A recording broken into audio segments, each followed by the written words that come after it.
I came here for Goofy Ghost. What I got was a spiritual gut punch about existence and grief way before The Sixth Sense. Thanks, R.L. Stine. Book number 10, The Ghost Next Door, dropped in '93. Boy, was this quite the twist of a book involving neighbors and who's who and what's what. And what the hell, really. The plot to The Ghost Next Door. A lonely girl's convinced all summer that the new kid that moved in is a ghost. None of the people that are there see him or seem to notice him at all, or even notice her, which is oddly bizarre. And then she tries to figure out what's really going on here. Is he really a ghost or what? And this cover, iconic. You got a totally normal front door scene until you realize the feet on the welcome mat are ghosting out like, "Hi, I'm here for lemonade and unresolved trauma." And that mysterious kid in the doorway, one glowing halfway away from saying, "You can't sit with us, you're non-corporeal." As a kid, I stared at the cover like, am I already dead too, or is this just anxiety again? I would definitely slam that door and whatever the fuck that is face, and I would not even feel bad about it. I'd be like, look, I gotta go, dude. I see that you're invisible. I see you got some really bad issues going on here. I gotta go. Look at that 90s ass tile on the floor there. It's probably not tile though. It's probably linoleum or vinyl or some stupid shit. That was very popular, vinyl flooring back in the day.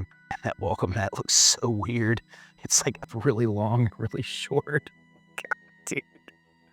There's a strange new kid on the block.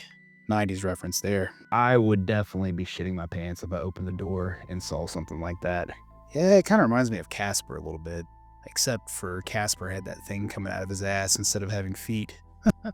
So the twist. You have been warned. The twist for The Ghost Next Door. So it turns out we get Sixth Sensed. The girl ends up being the ghost the whole time. She didn't even know she was dead. Her and her family died in a fire in the house years earlier, and she's being stalked by a shadow creature or ghost or something. Don't really know what it is. Tries to teach her the ways, right, of how to be a shadow creature, but while he's distracting her, he's gonna switch places with the boy. She foils his plans and saves the little boy, and then she ends up going to the afterlife, and then the living world forgets her forever. Hi, I'm Hannah. You may not know this, but you could be dead. If people are ignoring you and your house is missing from Google Maps, call the ghost hotline now.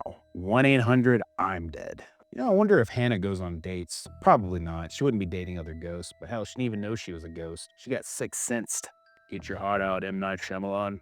This is an episode I didn't really appreciate as a kid. It's actually really in depth, and this is before The Sixth Sense, so this is pretty cool, actually. Two-parter episode, kind of has a bit of an eerie Indiana kind of vibe to it. Love that. Actually really sad, honestly. It's an episode that, as an adult, watching it as an adult, it actually really hits you right in the feels, because it's sad that she doesn't even know she's dead. In the episode, it's pretty much the same kind of conclusion. She reunites with her family and all that, and it's good. You should watch it. My experience with this as a kid is my buddy actually had this book. I didn't have this book as a kid, but he traded me this book for Welcome to Dead House, and we switched them out, and I read this and gave it back to him. I never really like I said, I never fully appreciated the story with it because it's very complex, even for a kid's story. If you want a really sappy story that's sad, this is a good one. R.L. Stine, dang man, hit me right in the feels with this one. So kudos to you.